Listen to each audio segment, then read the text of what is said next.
Якія трывожныя навіны сталі вядомыя сёння раніцай, куды паехаў Лукашенко і чаго нагаварыў, а таксама што засакрэцілі беларускія ўлады ў гэты раз. Вітаем, сябры! Гэта наша Ніва і зараз мы ўсё вам раскажам. Трывожныя навіны. Уначы на 14 лютага расійскі дрон ударыў па ахоўным купале Чарнобыльскай атамнай электрастанцыі. У выніку удару і пажару была пашкоджана цэласнасць знешняй абалонкі новага саркафага, а таксама пашкоджанае абсталяванне ў гаражы тэхнічнага абслугоўвання. Пры гэтым беспілотнік ляцеў на вельмі нізкай вышыні ў 85 метраў, што рабіла яго нябачным для радараў. На думку афіцыйнага Кіева, гэта сведчыць, што расіяне нанеслі удар спецыяльна, каб нагадаць пра сябе. Бо якраз 14 лютага пачынаецца Мюнхенская канферэнцыя па бяспецы. Агулам у гэтую ноч расіяне ударылі па розных абласцях Украіны больш чым 130 беспілотнікамі. На шчасце, пажар на саркафагу атамнай электрастанцыі хутка ліквідавалі, а радыяцыйны фон пакуль не павышаўся. Але ж навіны так сабе, тым больш, што пры разбурэнні Чарнобыльскай атамнай электрастанцыі выкіды радыяцыі будуць пагражаць у тым ліку і Беларусі, найперш Гомельскай вобласці.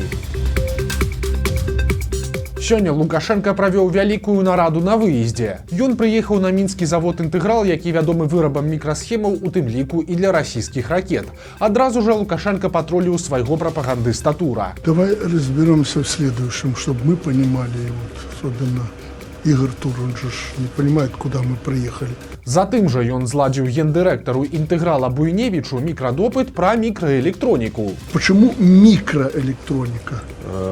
Потому что изделия, которые производятся в рамках, так сказать, подотрасли микроэлектроники, в одном из элементов имеют размеры меньше, чем 2 микрона. Это отталкивается от размера элементов готовых изделий. То есть это маленькие изделия, да, небольшие изделия электронной промышленности, которая используется для жизни в целом Сегодня во всех областях и отраслях используются микроэлектроника. Но это вот эти маленькие изделия, как они называются у вас, конечный товар? Они называются интегральные микросхемы. Затым Лукашенко блытана паскардзіўся на нейкія загадкавыя праблемы. Паглядзіце, магчыма, вы зразумееце, што, дзе і чаму у яго там разваливается. Но не скажу, что мы уже там дошли до того, чего я хотел бы в этих инвестиционных программах. Почему? Потому что многое начали.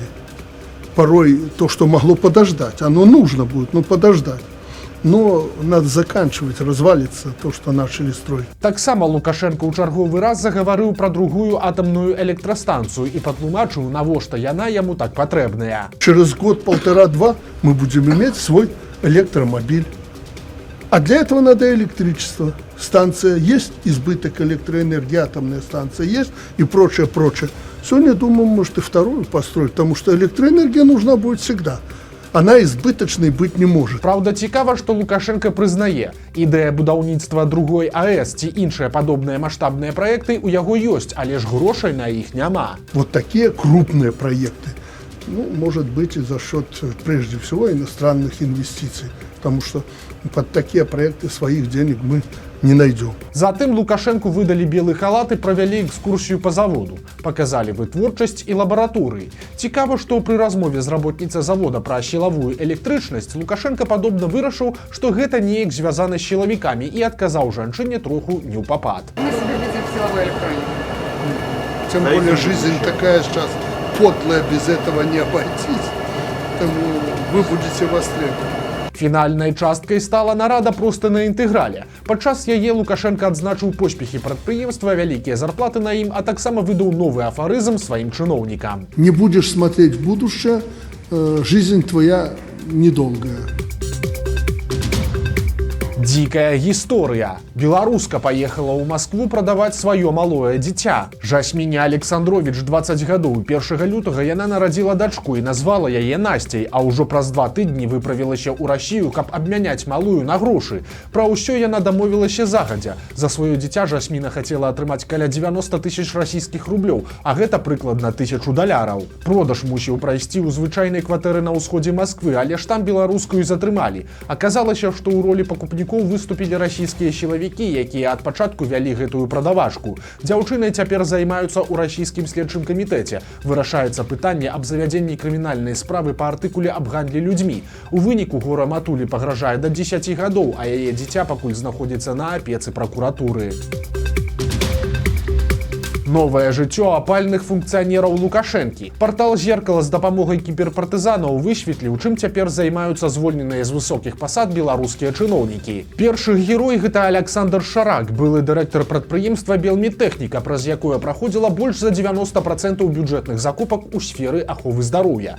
У 2018 годзе Шарака затрымалі спецслужбы, і тады КДБ заявіў, што ён сістэматычна атрымліваў хабар, а ў гаражы мужчыны знайшлі $620 000 у тайніку. Тады Шарак пайшоў на папярэдняе пагадненне з уладамі, прызнаў віну, паведаміў пра іншых фігурантаў і вярнуў грошы. Суд над ім праходзіў у закрытым рэжыме. Прычынамі такой сакрэтнасці назвалі асаблівую складанасць справы і камерцыйныя тайны. У выніку грамадскасці дагэтуль невядомыя падрабязнасці абвінавачвання, а суд так і не раскрыў дакладную суму хабару, які браў чыноўнік. Вядома толькі, што дзяржаве перадалі $427 000 і 75 000 евро, канфіскаваных падчас ператрусу. 2 гады Шарак правёў у СІЗА, у 2020 годзе быў асуджаны на 6,5 гадоў калоніі, але выйшаў раней, ці то ў 21-м, ці то ў 22-м. Прынамсі, са снежня 22-го года Шарак пачаў працаваць у кампаніі «Белэлтыка», але невядома на якой пасадзе. Па рашэнні суда на працягу 5 гадоў яму забаронена займаць кіраўнічыя пасады, але спецыфіка падобная на былое месца працы апальнага начальніка.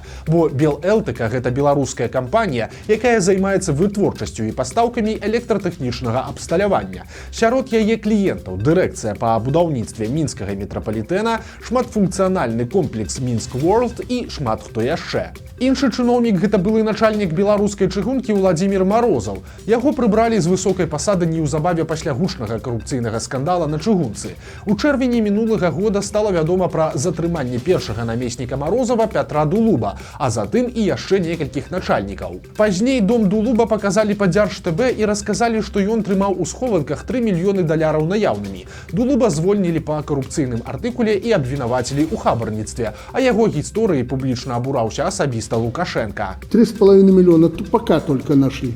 Железная дорога. Первый заместитель, Анатолий Александрович. Он первый заместитель у вас. Что я могу думать про руководство железной дороги? В том числе о вас. Я вас предупреждал с премьер-министром. У той жа час, калі разварочвалася справа Дулуба, кіраўнік белчыгункі Марозаў раптам пачаў сыходзіць на бальнічнае і іншымі спосабамі знікаць з полю зроку. І ў хуткім часе яго звольнілі, а кіраваць чыгункай паставілі чалавека звонку – Валерыя Вярэніча, які да таго працаваў першым намеснікам у Міністэрстве транспарту і камунікацый. Затым жа пра Марозава нічога не было чуваць, але ж цяпер ён усплыў у якасці прадстаўніка акцыянернага таварыства пад назвай «Аб'яднаная транспартна-лагістычная кампанія Еўразійскі чыгуначны альянс». Гэта кампанія, якая займаецца перавозкай грузаў з Кітая ў Еўропу праз Беларусь. Гісторыя змагання спартоўкі Крысціны Ціманоўскай супраць былога мужа займела працяг. Нагадаем, што нядаўна Крысціна Ціманоўская даведалася, што яе былы муж Арсеній Зданевіч вярнуўся ў Беларусь. Яна напісала пра гэта публічны пост, дзе тэгнула акаунты беларускай міліцыі і памежнікаў, а таксама нагадала, што Зданевіч выступаў супраць вайны і Лукашэнкі і выходзіў на акцыі пратэсту. Фактычна, гэта быў зварот да лукашэнкаўцаў пасадзіць яе былога мужа за палітыку. Свае паводзіны Ціманоўская тлумачыла як унутранымі сямейнымі прэтэнзіямі, так і тым, што Зданевіч кідаў людзей на грошы. Але і гэта не ўсё, бо прапагандыст Ігар Тур выклаў сваю нядаўнюю перапіску з Ціманоўскай і аказалася, што ён паставіў агеньчык пад яе публікацыі пра Арсенія Зданевіча. У адказ Крысціна нібыта напісала Туру, каб той дапамог зрабіць праблемы яе былому мужу. Вось цытата. Перадайце ў навінах, што злачынец ходзіць па Мінску. Ён як у Польшчы людзей на грошы кідаў і ў Грузіі, і ў Беларусі будзе таксама рабіць. Канец цытаты. Сама ж Ціманоўская назвала гэтую перапіску фоташопам і адказала, што нібыта не ведае, хто такі Ігар Тур. Але на гэтым гісторыя не скончылася, а Заронак ужо анансаваў вялікую гутарку з былым мужам Крысціны Ціманоўскай.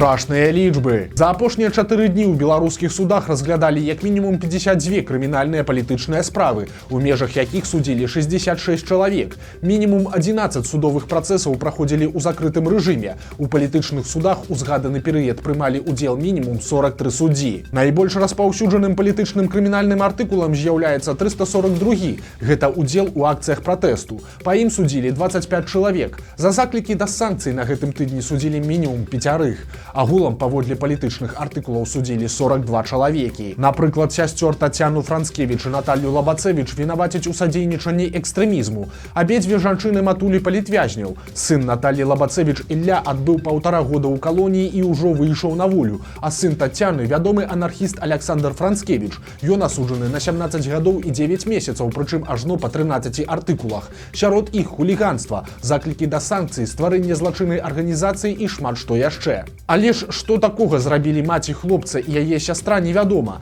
Жанчын затрымалі яшчэ ўлетку, цяпер працэс па іх справе праходзіць у Мінску.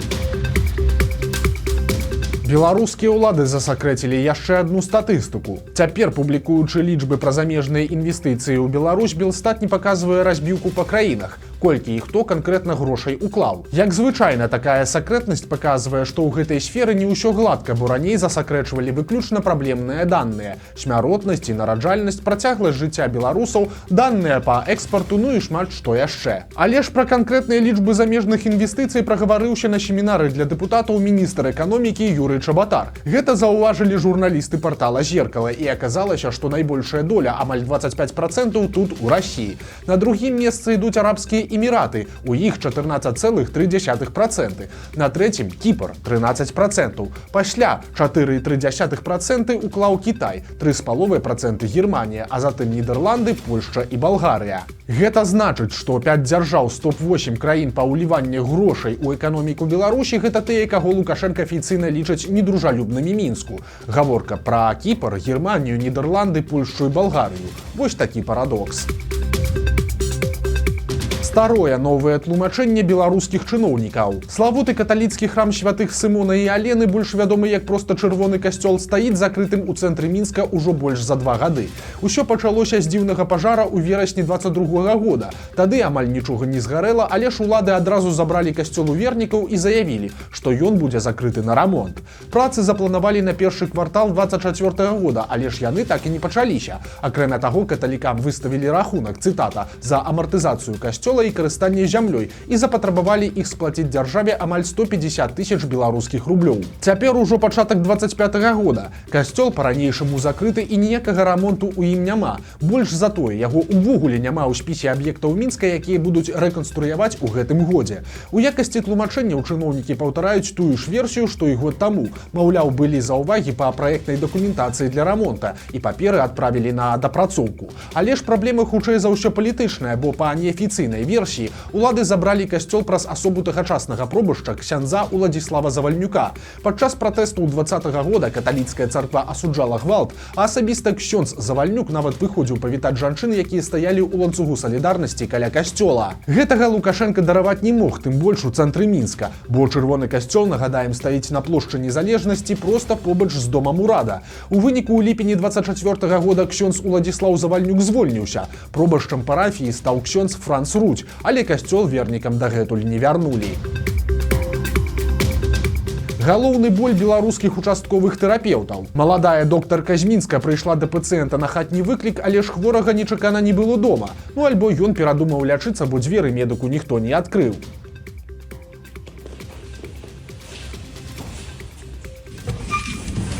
Вот такой херней я занимаюсь постоянно. Вы вызываете врача? Вы можете хотя бы дома быть или открывать дверь, или не вызывайте тогда врача? Адметна, што ў каментарыях і былыя дзеючыя дактары падтрымалі дзяўчыну і падзяліліся ўласным досведам. Па іх словах, нярэдка пацыенты пасля тэлефануюць у рэгістратуру з тлумачэннямі, што спалі і нічога не чулі. І тады тэрапеўту даводзіцца яшчэ раз ісці па тым жа адрасе. Акрамя таго, вось гэтыя паперкі, дзе гаворыцца пра візіт медыка, якія пакідаюць у дзвярах, урачы мусяць фатаграфаваць, прычым так, каб нумар кватэры абавязкова быў у кадры. Дзеці ў полі.